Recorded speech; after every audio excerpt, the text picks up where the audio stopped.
Bueno, creo que los otros tres no se van a unir. Valerie, conecta tu audio y tu video un momento. Igual tú, Denise, Caterine, bien.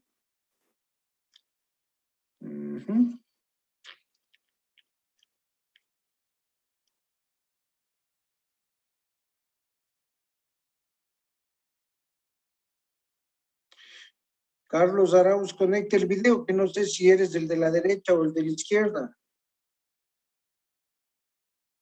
Las compañeras dicen que eres un perro, ¿cierto es? Cierto es. ¿Cierto es? Lo de raza. Bueno, comencemos. Falta solo un compañero. Realmente, hablar de investigación Recording in progress. en dermatología, bueno, realmente son esas divisiones que hacen de las mallas curriculares que nos convierten en un montón de problemas, ¿no? De soluciones, ¿no? En séptimo vimos con ustedes de la BP, yo era parte de la BP, la dermatología no existe para las mallas curriculares, ahora resulta que estamos en el plan de titulación, en el área de investigación. Pero bueno, yo creo que podemos hasta justificar el tema de investigación. ¿Qué quiero decir con esto?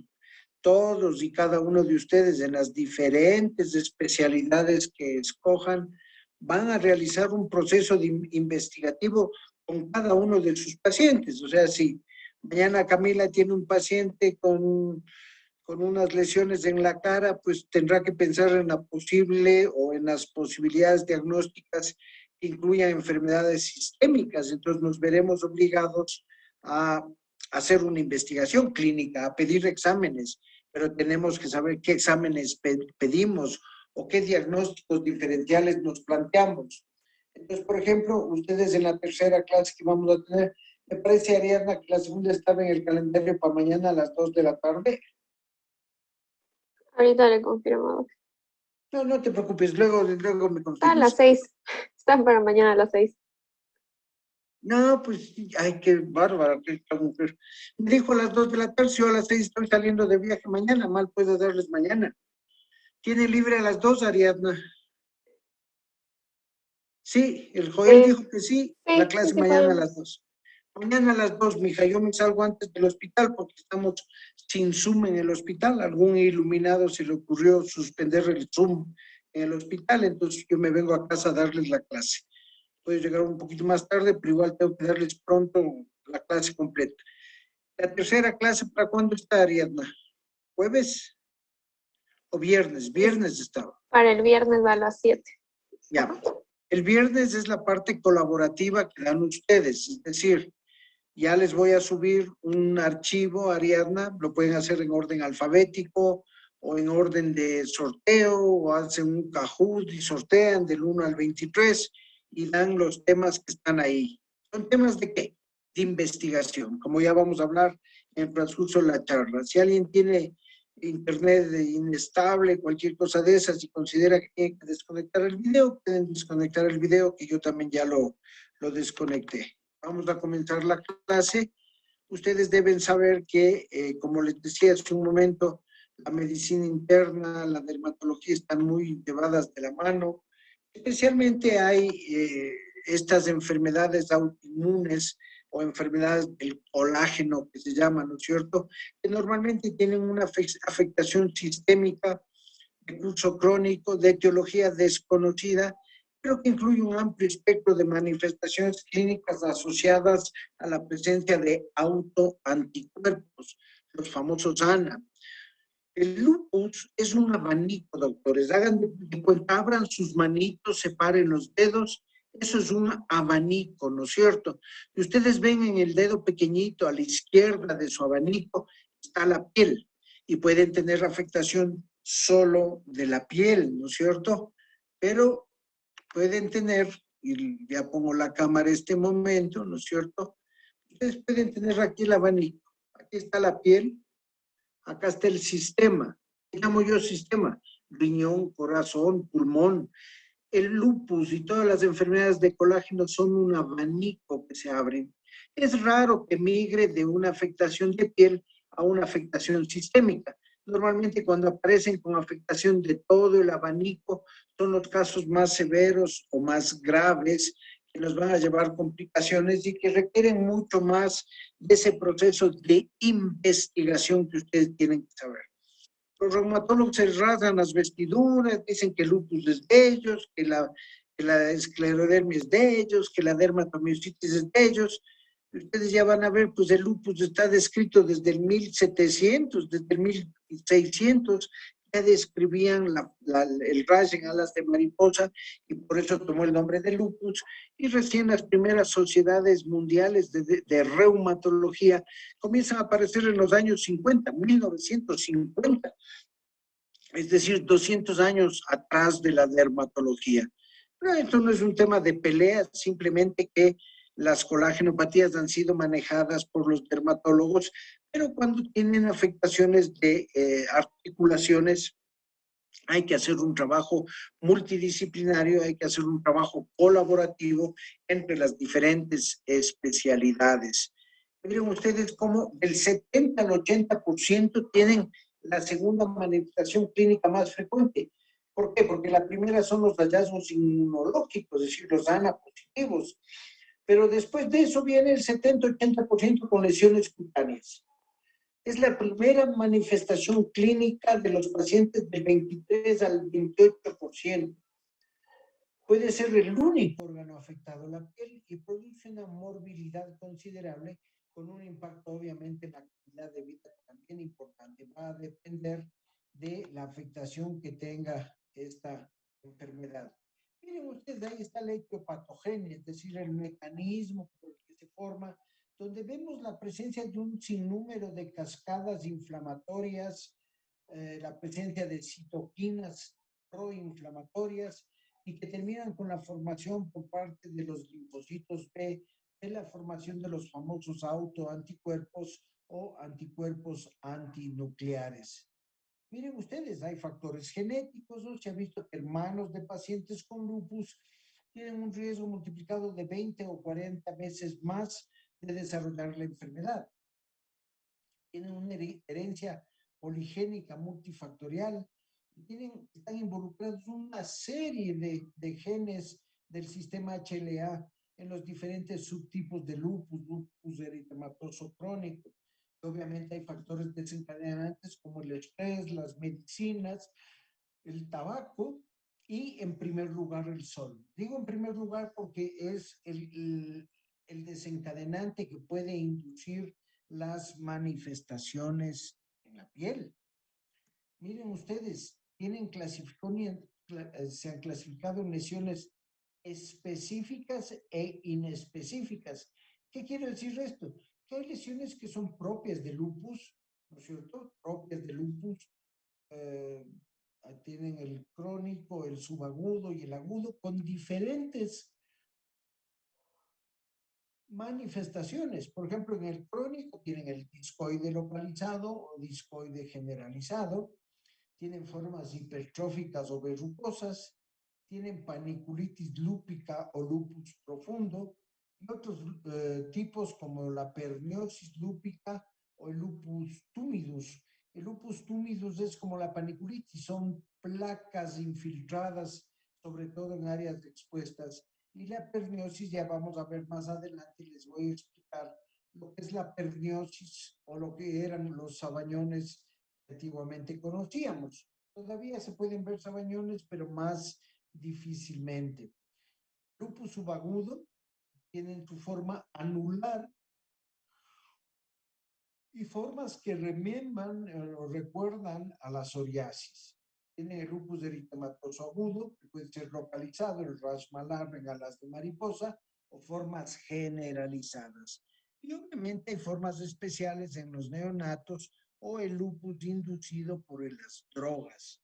Y hay otras lesiones inespecíficas que no se presentan siempre, pero que pueden estar presentes en el contexto de un paciente con lupus, como son las vasculitis de pequeños vasos o leucocitoplástica, son púrpuras palpables, también tienen la urticaria son las ronchas típicas que ustedes conocen, pero que a la biopsia se va a ver una vasculitis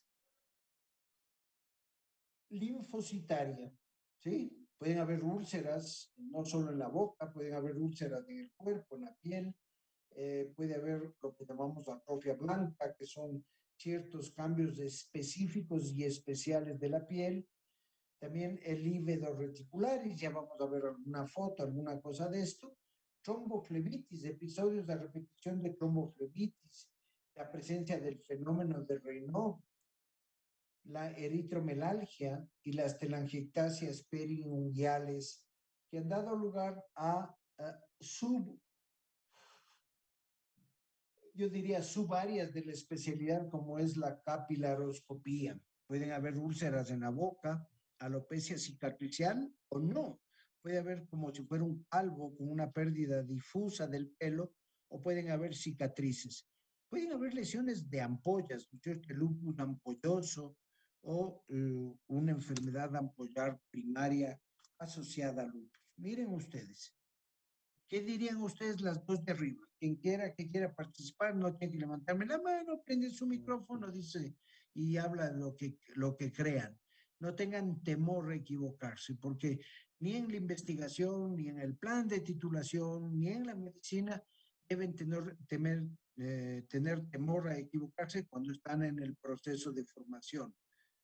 Cuando ya son profesionales, tampoco deben tener temor a equivocarse, pero si hacen las cosas con un sentido común, van a ver que no van a equivocarse o las equivocaciones serán mínimas y no tendrán que ser tapados sus errores con tierra, ¿verdad? Bien, ¿quién dice lo de ahí arriba? ¿Qué les parece? Eso podría ser un eritema malar o en alas de mariposa. Alas de mariposa, las dos de arriba. Muy bien, Jonathan. Alas de mariposa, ¿no es cierto? Y de la izquierda de abajo, ¿qué les recuerda? A las ronchas. La derecha es la roncha, sí, señor. La derecha es la roncha. ¿Y la de la izquierda? Recuerda tú que la roncha tiene ciertas características especiales que estamos viendo aquí en la foto de la derecha. Es una placa más palpable que visible, parece un picado muy grande, ¿no es cierto? Esto es una urticaria o roncha. Puede ser la urticaria como manifestación de lupus, como lesión inespecífica.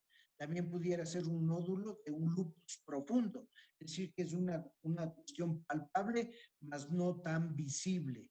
Pero si tienes esa coloración blanquecina, pálida en la superficie, es una roncha. Y lo de la izquierda, ¿quién me dice? ¿Qué les recuerda? No sé si se recuerdan del 7º año, las enfermedades infecciosas. Una tiña. ¿Cuál fue el que dijo eso? Ubidian, tiene 0, Juan Mateo. No, muy bien, Juan Mateo.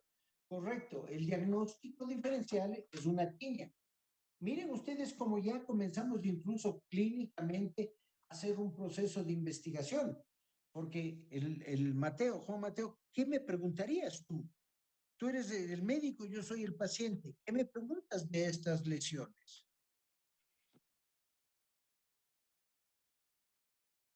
Un síntoma acompañante, muy bien. ¿Qué más preguntas? Ya, si se expuso, si estuvo en la playa, si estuvo en la piscina, muy bien. Si tiene animalitos en la casa, muy bien, para pensar en la tiña. ¿Cómo diferenciar esta lesión de una tiña, Juan Mateo? La tiña normalmente comienza por una placa única. Es raro ver que eruptivamente le aparezcan múltiples placas de la noche a la mañana. Y resulta que la niña es la misma raya en alas de mariposa de arriba con estas lesiones anulares, circulares, que no tienen el crecimiento centrífugo, que no tienen la curación central, sino que siempre fueron de una forma como un anillo, la forma anular. Y estas son las lesiones de lupus subagudo. Miren ustedes cómo pueden tener incluso la coparticipación de lesiones de lupus agudo, como el rayo en alas de mariposa, y las lesiones anulares de lupus subagudo. ¿Quién me dice lo de abajo de la derecha? ¿Cuáles serían los diagnósticos diferenciales que ustedes se plantearían viendo así la foto, solo viendo la foto? Una alopecia cicatricial. Es correcto el diagnóstico, es una alopecia cicatricial. ¿Qué te puede dejar una alopecia cicatricial? Una quemadura, ¿no es cierto? El Juan Mateo es el único que va a hablar y el Jonathan, y no alcancé a ver el nombre de la compañera que dijo ahorita. Doménica. Doménica, muy bien. Es una alopecia cicatricial. Pero miren ustedes cómo es importante que ustedes se planteen, muy bien, ¿por qué se habrá hecho esta cicatriz? Entonces puede ser una tiña inflamatoria, lo que conocíamos como Querion de Celso, puede ser un lupus discoide. Miren ustedes que aquí estamos viendo lesiones de lupus discoide. Arriba a la derecha, si bien es cierto, podría pensarse en un rash en alas de mariposa, son placas circulares eritematosas hiperqueratóxicas, o sea, tremendamente gruesas. Y acá tenemos otra placa eritematodescamativa tremendamente gruesa, ¿no es cierto? Aquí tenemos una, acá tenemos otra, lupus discoide. El lupus discoide, cuando aparece en la zona de cuero cabelludo, se presenta con placas de alopecia. Miren ustedes, el lupus crónico, lupus discoide, como discos, como anillos, pero que no tienen esa curación central que tenían acá en la lesión anular de abajo de la izquierda, sino miren ustedes, son placas que están con hiperkeratosis, exceso de queratina, son placas circulares, se puede desprender esa capa de queratina y van dejando cicatrices atróficas o deprimidas en el centro. Pueden estar localizados en el área malar, en la cara, y también pueden ser generalizadas por encima y debajo del cuello. Son pápulas o placas eritematosas, redondeadas, hiperqueratóxicas, adherentes, con una zona central atrófica, una cicatriz, la presencia de dilataciones vasculares o telangiectasias y que pueden dejar hipo o hiperpigmentación. ¿Qué es el tapón córneo? Cuando ustedes retiran la escama esa gruesa de encima, ven con una lupa en la parte inferior de la escama hiperqueratóxica, van a ver como si fueran pelitos o proyecciones que se están saliendo hacia la profundidad de la piel y que al desprender, eso es lo que llamamos tapones córneos, es decir, significa que en la desembocadura del pelo, en el infundíbulo, también había un exceso de queratina. Se pueden localizar más en áreas fotoexpuestas, no el surco nasogeniano, porque ya no es un área fotoexpuesta, rara vez en palmas y plantas, también en cuero cabelludo o en mucosas del lupus discoide. Pero miren ustedes cómo tenemos las úlceras orales que se ven aquí arriba a la izquierda, ¿no? Recuerdan las aftosis orales, que se cree que es un virus y que son úlceras a repetición, pero es fundamental, si son procesos muy agudos, muy intensos, pensar en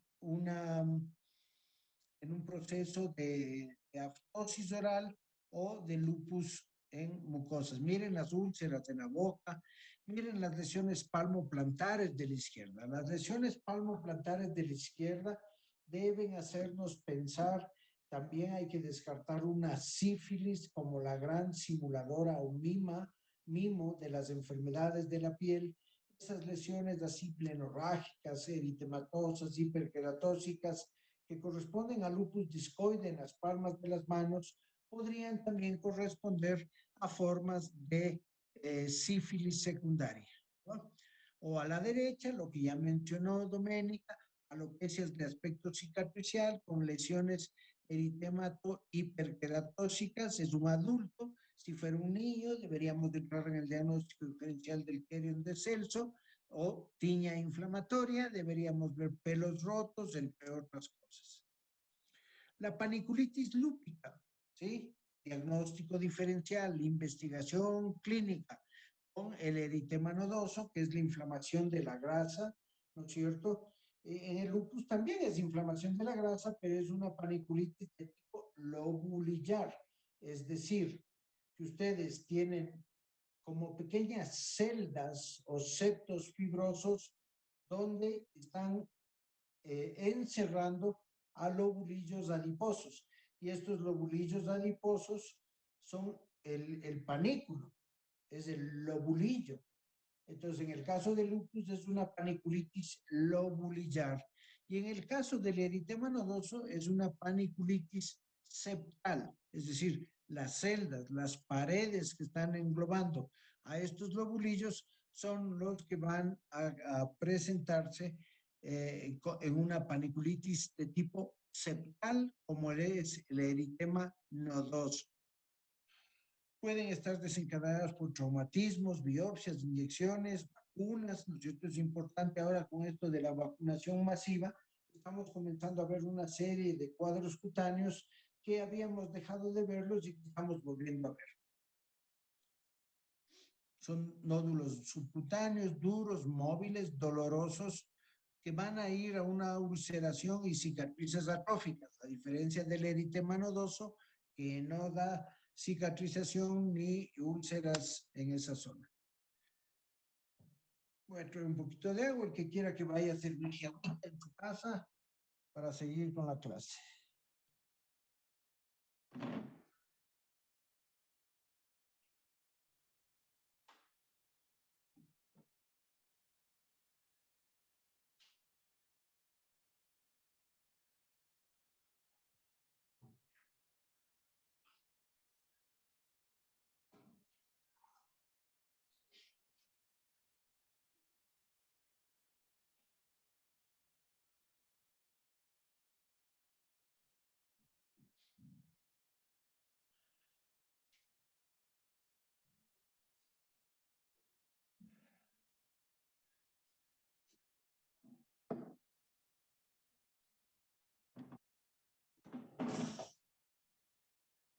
El lupus pernio o la perniosis primero, perniosis o sabañones.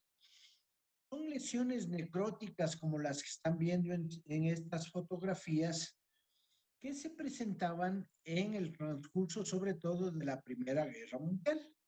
En la Primera Guerra Mundial los soldados pasaban metidos sus pies en agua muy fría, a temperaturas bajo cero, y entonces había un vasoespasmo severo que conllevaba la presencia de úlceras necróticas en los extremos distales de las manos y sobre todo de los pies, porque pasaban metidos en las pinteras sus pies.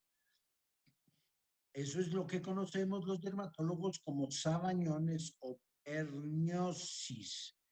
Las lesiones muy sugestivas de esto, pero en el contexto de un paciente con ANA positivos, con un paciente con otros hallazgos cutáneos o con fotosensibilidad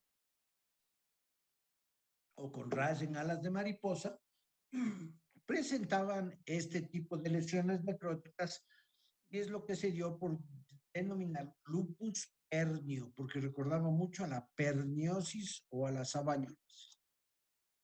Hay formas de lupus subagudo, ¿no es cierto? Placas de eritémato descamativas, muy sugestivas, incluso diagnóstico diferencial con una dermatomiositis. Miren ustedes cómo hay el solapamiento, lo que se parecen unas lesiones a otras, placas de eritémato descamativas, no son hiperqueratóxicas para pensar en un lupus discoide generalizado.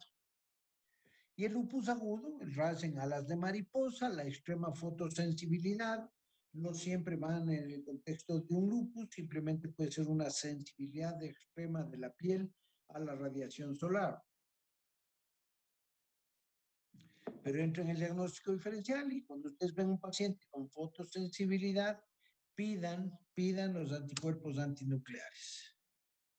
Esto recordaría el signo del CHAL, el signo del escote, muy propio de la dermatomiositis o de las pápulas de Gottrum, ¿no es cierto? Otra enfermedad autoinmune, la dermatomiositis. Miren ustedes, lesiones subagudas, lesiones en el dorso de las zonas articulares, en áreas de fotosensibilidad, el escote y el CHAL, la zona del CHAL. ¿No? Diagnóstico diferencial, dermatomiositis versus un lupus agudo o un lupus subagudo. Tienen el lupus neonatal transferido a través de la madre, ¿no es cierto? Niños con estas placas eritémato descamativas y tienen las lesiones inespecíficas. Primero, las que recuerdan mucho al lupus sabañón, pero es un paciente que tiene todo el cortejo sintomático de un lupus, ya está diagnosticado de un lupus y nos hace estas lesiones de vasculitis en los pulpejos de los dedos de las manos. No biopsian nunca porque resulta que no encuentran ni vasculitis, a pesar de que vemos lesiones necróticas, solo vemos procesos inflamatorios de la piel que no estaría recomendado hacer las biopsias. Miren ustedes, la vasculitis leucocitoclástica, lesiones de los vasos de pequeño calibre, lesiones purpúricas palpables con pequeñas úlceras centrales, normalmente por depósito de complejos inmunes o autoanticuerpos. También pueden tener la vasculitis leucocitoclástica dentro de las vasculitis alérgicas en el contexto de una reacción medicamentosa. A veces son vasculitis limitadas a la piel, que no encontramos ningún tipo de hallazgo. Hay la vasculitis livedoide, es decir, lesiones similares, pero en el contexto de un lívedo reticulares que ya vamos a ver más adelante, ¿no es cierto? Y las vasculitis de pequeño vaso o vasculitis leucocitoclástica, sobre todo en niños, el máximo exponente es la enfermedad de Scholem-Henoch, que es la triada de hematuria, vasculitis y fiebre y dolor abdominal. Miren el lívedo reticularis, no es más que esta formación de redes de un color más rojizo o violáceo en las piernas del paciente, ¿no es cierto? Un lívedo por acá. Todos estos son lívedos reticulares en diferentes intensidades, incluso en los dedos de la mano, miren aspecto livedoide, ¿no? Y en ocasiones en estos trayectos de cuadrados o de red que se forman en la piel, podemos encontrar lesiones de vasculitis, ¿no? Hay alteración, obviamente puede haber una alopecia cicatricial en el lupus o una alopecia difusa, como de acá de la derecha. ¿Cuál es la diferencia? Que aquí en la cicatriz probablemente ya no crezca pelo, corresponde a un lupus discoide crónico, pero el lupus agudo puede acompañarse de una pérdida de pelo difusa. Las úlceras orales pueden ser muy grandes, diagnóstico diferencial del pénfigo de las mucosas, y a la izquierda y arriba ven unas áreas rojas en la cutícula.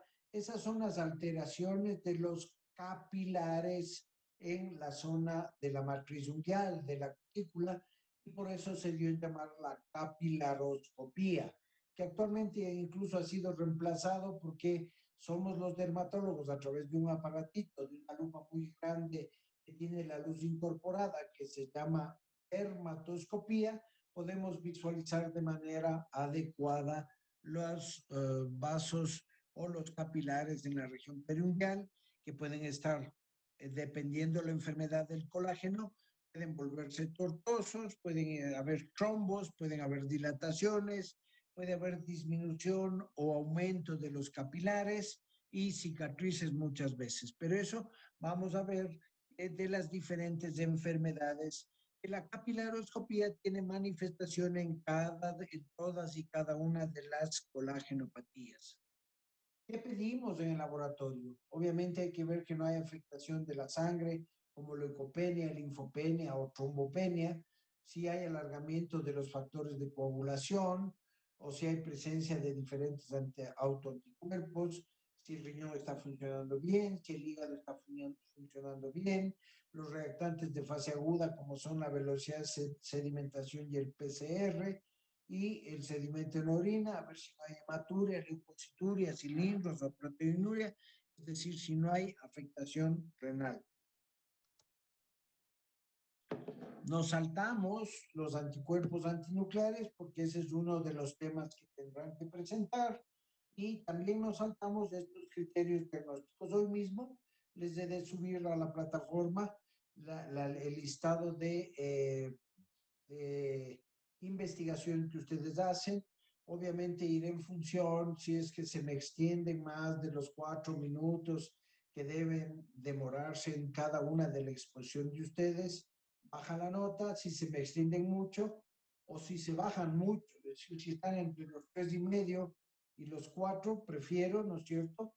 Hay que ver su capacidad de concreción y transmitir a sus compañeros el meollo, el condumio de la empanada, ¿no? Uno no se come los filos de la pizza o de la empanada, uno se come el centro, donde está el condumio, ¿no?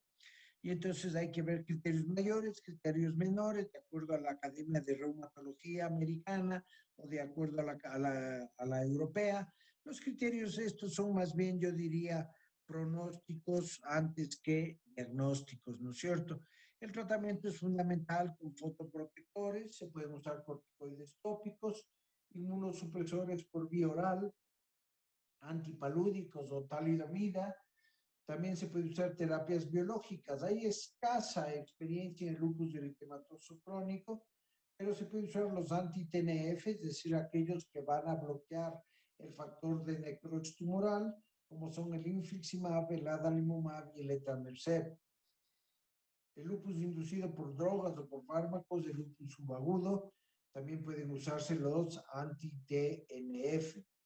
Yo he usado en algunas colagenopatías y en enfermedades autoinmunes de la piel el rituximab, que es un anti-CD20, ¿no es cierto? Este va a bloquear específicamente al prolinfocito B, disminuyendo la producción de autoanticuerpos. La esclerodermia sistémica progresiva es una enfermedad crónica del tejido conectivo que se caracteriza por la triada de vasculopatía, es decir, afectación de los vasos, fibrosis debido al depósito excesivo de colágeno, con componentes de la matriz extracelular y un compromiso de autoinmunidad. Miren ustedes cómo se clasifica la esclerodermia. Esclerosis sistémica, esclerosis localizada, esclerosis cutánea, puede haber compromiso visceral del esófago, pulmones o del sistema vascular en la esclerodermia sistémica, y la esclerodermia localizada o morfea o golpe de sable, como se quiera llamar, afecta solo la piel y ocasionalmente el tejido subcutáneo y músculo. Cualquiera de las variantes puede existir en el conjunto con otros síndromes de tejido conectivo en los que la esclerodermia se encuentra como parte de, presente en el lupus eritematoso sistémico o en la polimiositis, adoptando muchas veces el nombre de enfermedad de solapamiento o enfermedad mixta de tejido conectivo. ¿Qué nomás se produce o qué produce la fibrosis de la piel? No se conoce exactamente su etiología, no se hereda, sin embargo hay una predisposición genética con un rol importante. Hay factores ambientales como el polvo de piedra, que es del sílice, ciertos solventes, la radiación. Ustedes deben saber también que hacia los años 80 algún inescrupuloso en España comercializó un aceite de uso industrial para el uso humano. Fíjense la estupidez que hizo el individuo y provocó el que se produzcan cuadros de esclerodermia like o esclerosis sistémica, muy parecidos a la esclerosis sistémica, pero inducidos por el consumo de ese aceite de uso industrial.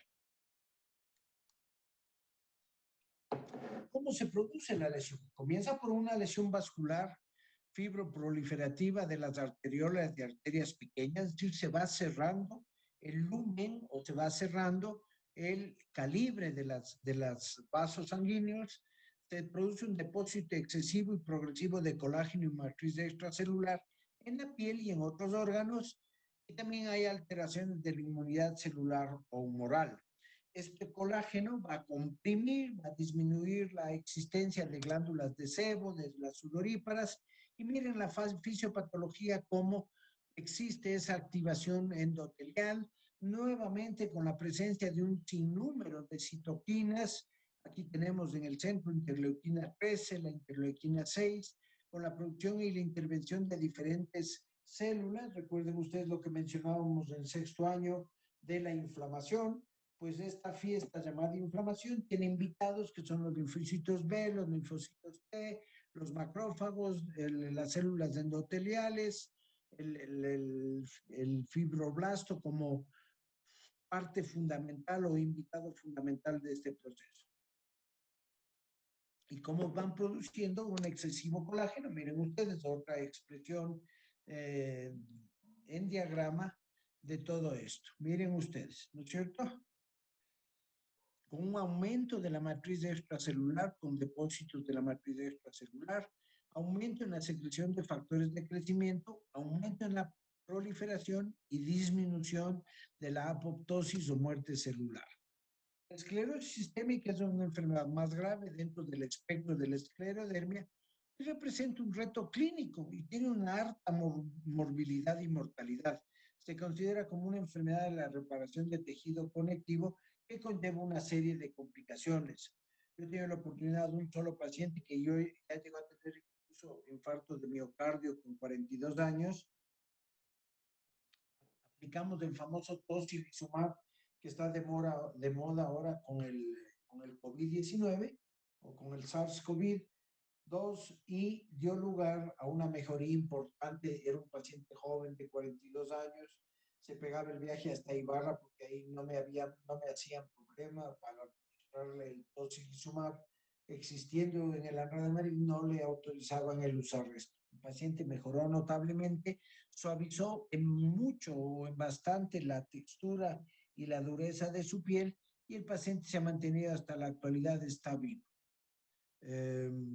Miren ustedes, hay formas frustres o formas incompletas donde pueden coexistir ciertos hallazgos que van en base del acrónimo a llamarse, por ejemplo, vamos del menor o del mayor al menor, calcinosis, es decir, presencia de lesiones de calcio dentro de la piel, el fenómeno Raynaud que ustedes conocen perfectamente, la esclerodactilia, que es el afilamiento de los dedos, la afectación de los dedos, la S, que es la afectación del esófago, todo esto está en inglés, y la T de telangiectasias.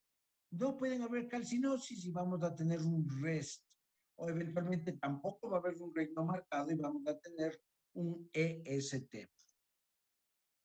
Miren ustedes, la fibrosis del inicio rápido y posteriormente progresión lenta, una piel indurada, una mano en garra, ¿cierto? Ausencia del vello, ¿por qué? Porque todas las estructuras de la piel son atrapadas y aplastadas por el excesivo colágeno, ¿no es cierto? Tienen una apariencia facial de afilamiento de la nariz, manchas en sal y pimienta, limitación de la movilidad de articulaciones debido al compromiso cutáneo, y este es el fenómeno Raynaud. Primero, cuando meten en agua fría a los pacientes, sufren una fase de palidez, posterior a eso una fase de cianosis, y por último se retoma el flujo sanguíneo y se vuelven rojos los dedos.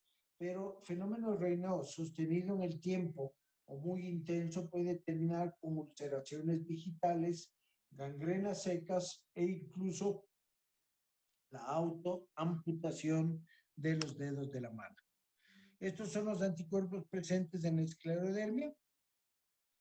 Vamos rápidamente porque es motivo del trabajo.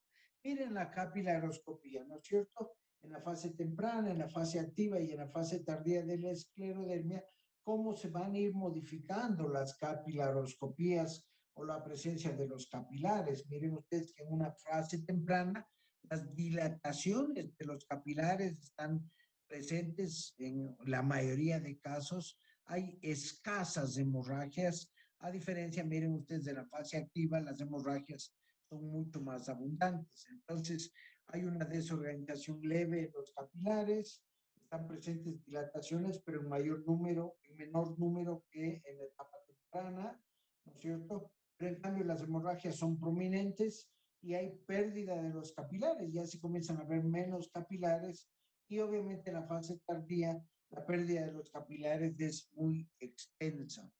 Ya no hay dilataciones vasculares porque ya no hay capilares, los capilares desaparecieron. La escleroderma es una enfermedad heterogénea con diferentes manifestaciones de un curso clínico impredecible, a pesar de lo que el diagnóstico inmunológico clínico se establece en la mayoría de los casos.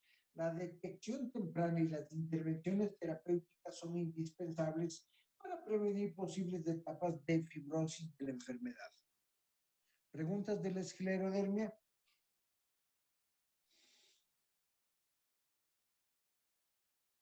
No, doc. Muy bien, continuemos. La dermatomiositis es la asociación de la afectación de la piel y del músculo, a pesar de que a veces pueden tener solo poliomiositis sin afectación muscular y la dermatomiositis ambliopática que no tiene afectación del músculo. Miren ustedes, las manifestaciones cutáneas se pueden presentar antes de los síntomas musculares, incluso un año antes de los síntomas musculares. Las pápulas de Gottron son patognomónicas de esta enfermedad. Se localizan en las zonas yuxtaarticulares, en las articulaciones metacarpofalángicas y en las interfalángicas de las manos. También tenemos otro tipo de lesiones, pero las pápulas de Gottron son patognomónicas. Miren ustedes, tenemos también el eritema en heliotropo, ¿sí? Que es una pigmentación en eritematoviolacea en la zona de alrededor de los ojos, como si fuera un mapache, ¿no es cierto? El signo del chal. El chal es esa capita que se ponían nuestras mamás y nuestras abuelas en la espalda, y en la B del escote también tenemos lesiones. Vamos rápidamente, estos son los anticuerpos de la dermatomiositis que tendrá que dar a quien le corresponde ese. Hay manifestaciones cutáneas típicas patognomónicas como el ras en el heliotropo, que es un ras de eritemato violáceo, con o sin edema, simétrico que abarca la piel periorbitaria, y las pápulas de Gottron, que son pápulas y placas violáceas ligeramente elevadas que aparecen sobre las prominencias óseas, sobre todo articulaciones, ya lo mencioné, metacarpofalángicas, interfalángicas, proximales y distales, rara vez en codos, rodillas y pies. Miren ustedes el ras en heliotropo, ras eritematoviolaceo alrededor de los ojos, las pápulas de Gottron, que son estas pápulas hiperqueratóxicas yuxtaarticulares, miren, más pápulas de Gottron, y las lesiones en escote, que podría recordar al ras en alas de mariposa, pero este paciente al mismo tiempo tenía pues una debilidad importante. ¿El lupus puede cursar con debilidad muscular? Sí, pero no suele ser tan severa ni tan aguda como en el caso de la dermatopolimiositis. La poiquilodermia es una mezcla de manchas cafés, manchas blancas, como si fueran cicatrices, venas dilatadas, telangiectasias. Hay eritema en las superficies extensoras, cambios unguiales y cuticulares en la dermatomiositis. Es decir, cada colágenopatía, esclerodermia, lupus, dermatomiositis o enfermedad mixta, tienen sus patrones capilaroscópicos propios. Miren ustedes, cambios de las uñas, de las cutículas, pueden haber hipertrofia cuticular e infartos hemorrágicos de la capilaroscopía. Pápulas de Gottron en codos, la sensibilidad o fotosensibilidad, y son menos comunes la paniculitis. Recuerden que en el lupus teníamos lupus paniculitis, pero no era algo sumamente frecuente. Tienen dilataciones vasculares en las enzimas, en las encías, perdón, en las enzimas. En las encías, ronchas generalizadas en el cuerpo, lo que llamamos urticaria, y puede haber la mano de mecánico, que no son más que esas manos y pies sumamente gruesos, sumamente hiperqueratóxicas. Hay lesiones cutáneas que se asocian a la dermatomiositis y al cáncer, que es cuando esta dermatopolimiositis va con lesiones de ampollares o vesículas o lesiones erosivas o un rash generalizado eritrodérmico exfoliativo. Hay manifestaciones cutáneas que preceden el desarrollo de la miopatía y suelen persistir tras la remisión de la miopatía. ¿Qué es la miopatía? Es la afectación sobre todo de la cintura escapular y pelviana, es decir, de los músculos proximales, simétrica, lentamente progresiva, por semanas y meses. Se caracteriza por dolores musculares, fatiga, debilidad proximal. El paciente refiere incapacidad de subir gradas o de peinarse. Ahí la sensibilidad está intacta. Y tienen la dermatomiositis amiopática, que no tiene afectación muscular, ¿no? Tienen afectación de enfermedad cutánea típica y no hay evidencia de debilidad ni incremento de las enzimas musculares. De todas maneras, la biopsia muscular suele ser anormal de todas maneras. La dermatomiositis inducida por drogas pueden causar o exacerbar la dermatomiositis.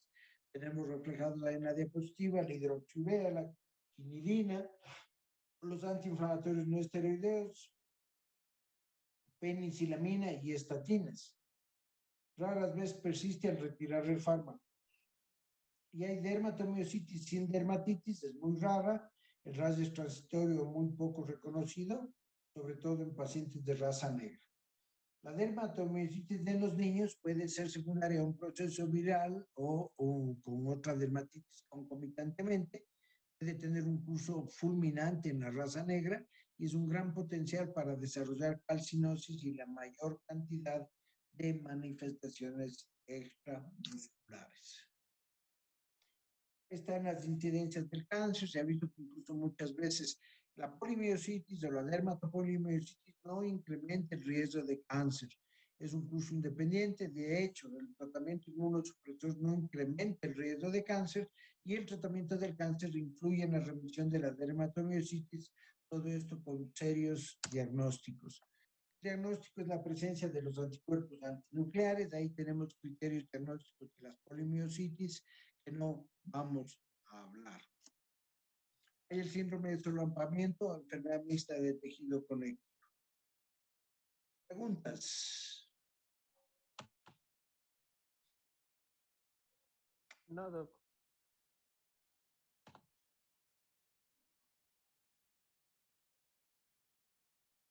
Entonces, el día de mañana vamos a hablar de las urgencias en dermatología y el viernes ustedes van a completar estas 2 clases con los trabajos que ustedes hacen. Este rato les subo a la plataforma para que de una vez puedan dividirse o sortearse y que cada uno lo pueda hacer. Recuerden, el control C, control V, la pegada de imágenes por mi persona es muy mal visto y no les sorprenda que tengan una mala nota. Bueno, mala nota, la verdad es que es poco lo que significa en el global el que yo les ponga una mala nota, pero sí pongo malas notas cuando se me sobrepasan el tiempo de exposición, no tienen una capacidad de concreción o los resúmenes no están hechos de una forma técnica y adecuada para que enviemos mensajes a sus compañeros de aprendizaje, no mensajes de horas, no hablar media hora y no decir nada, ¿no? Ya les subo entonces eso, hijos. Nos vemos el día de mañana a las 2 de la tarde. Pórtense bien. Gracias, doc. Doc. Pasen bien. Chao, Gracias. Ariadna. Chao, doc.